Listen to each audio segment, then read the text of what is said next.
What's up guys? Kumusta kayo? It's me again, Joseph Kate. So for today's video guys, let's talk about transferring your funds from your Land Bank cash card into e-wallets or bank accounts. So, paano nga ba mag-transfer guys ng laman ng cash card natin or yung pera ng cash card natin sa Land Bank into GCash, Maya, or BDO, BPI, East, West, or other bank accounts or e-wallets.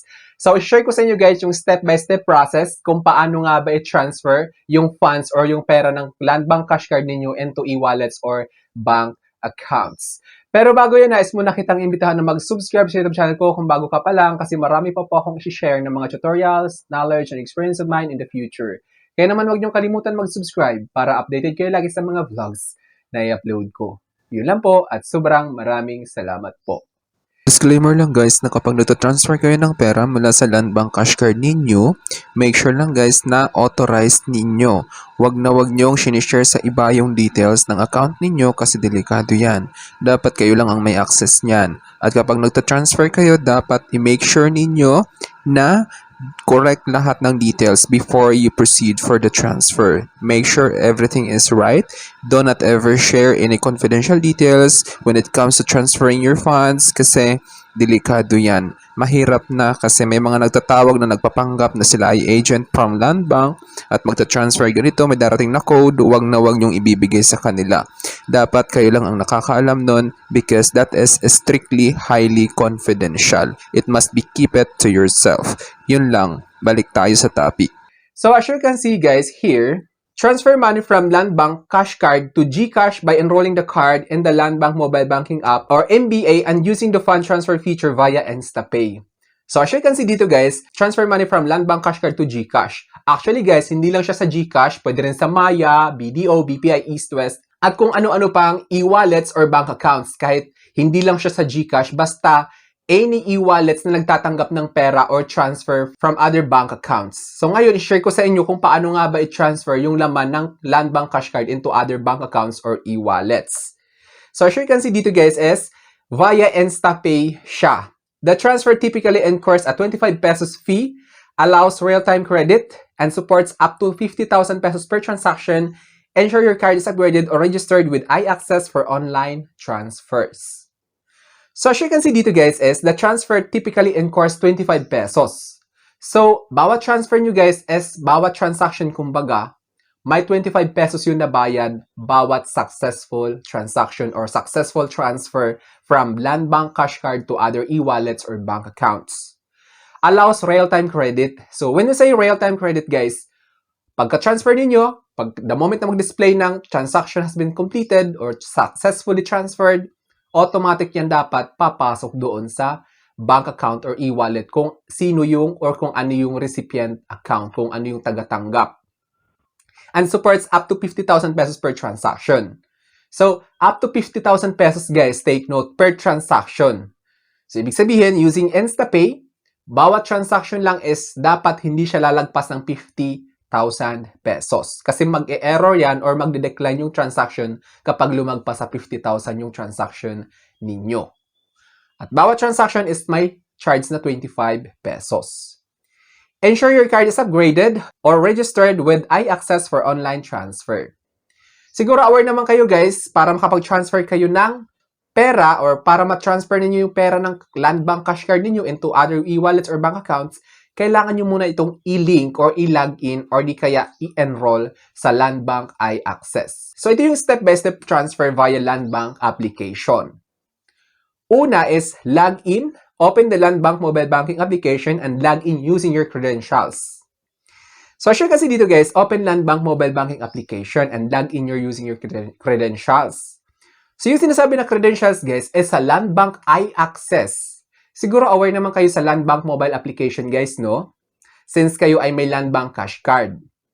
Ang kailangan nyo gawin guys is i-enroll nyo muna yung cash card ninyo sa Land Bank iAccess, which is may vlog din ako guys kung paano nga ba i-enroll yung Land Bank cash card ninyo sa iAccess or paano nga ba mag-sign up sa Land Bank iAccess. May vlog po ako guys, hanapin nyo na lang po sa channel ko. Search nyo na lang po how to enroll Land Bank iAccess at Land Bank mobile banking. I-search nyo na lang po sa YouTube or dito mismo sa YouTube. Search ninyo Joseph Kate Land Bank iAccess. Makikita nyo po yung vlog ko. Pangalawang step in transferring your money or pera from Land Bank Cash Card to other bank account or e-wallets is select transfer. Tap fund transfer from the main menu. So kapag may access kasi kayo guys sa Land Bank iAccess or sa Land Bank mobile banking application, makita nyo itong mga features na to. Una is kailangan nyo mag-login using your username and password. Then select mo yung transfer option doon sa Land Bank iAccess kapag na-access na ninyo. Then pangatlo is source account. So select Land Bank Cash Card or prepaid account as the source.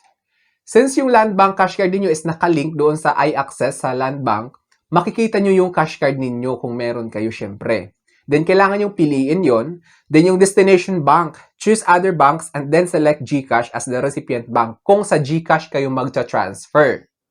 Ngayon, kung hindi naman GCash, kung Maya yan or Maribank or or kung ano pa mang e-wallet yan or bank account or banko, kung BDO, BPI, Metrobank, for example, yun yung isi-select ninyo of course.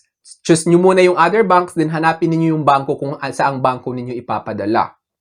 Enter details. Input the GCash mobile number as the account number, account name, and an amount. So kung GCash kayo magpapadala, like for example, GCash yung papadala ninyo, lagay ninyo yung GCash mobile number, then yung account name.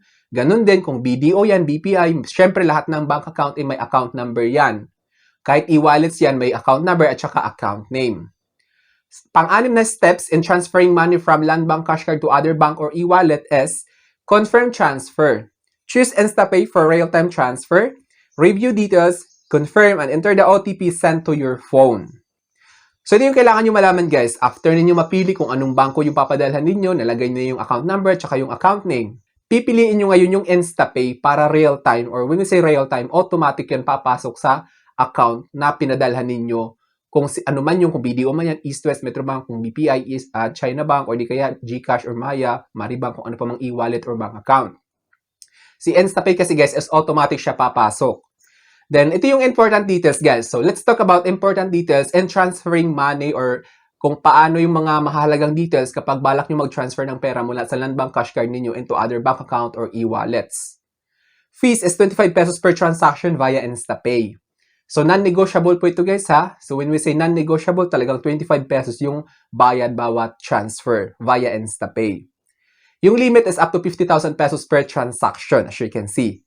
Then yung timing is real-time transfer. So, automatic po siya guys. So, na nasabi ko, kapag InstaPay yung pinili ninyo, automatic po mapapasok o makikredit doon sa recipient account kung anong banko yon or e-wallet. Alternatively, you can use the Land Bank iAccess website to perform the transfer following similar steps.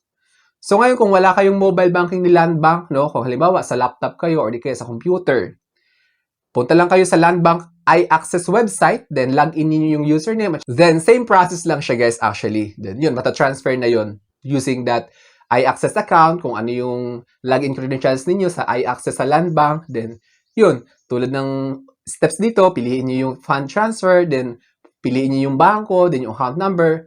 Make sure lang guys na yung account number at saka account name is tama talaga siya. Since it involves funds or money, talagang strictly implemented yung rules and regulations na kapag na-transfer, dapat nag-complement yung account number at saka account name. Kasi pag may nagkamali dyan, minsan hindi papasok yung pera doon sa pinadalhan ninyo. Kaya naman kapag balak nyo mag-transfer ng pera or ng balance ninyo sa Land Bank Cash Card into other e-wallets or bank accounts, make sure lang guys na yung account number at saka yung account name is na double check ninyo. At the same time, yung link mobile number, kung ano yung mobile number na nakalink doon sa Land Bank iAccess noong nag-sign up kayo is dapat na-access ninyo kasi kailangan yung OTP para matapos or maging successfully transferred or maging successfully completed yung transaction ninyo in transferring from Land Bank Cash Card to other bank account or e-wallets. Kasi nung nag-sign up kayo ng Land Bank iAccess, hinanapan kayo ng mobile number and email, so dapat na-access ninyo yun. Para lahat ng details like OTP and other details na kailangan para ma-verify your transaction is makuha ninyo. So I think that's all for now. So sana may na-share ako. Don't forget to subscribe for more videos. It's me again, Joseph Kate, that says, we don't have cash because we go for cashless transactions. Bye-bye!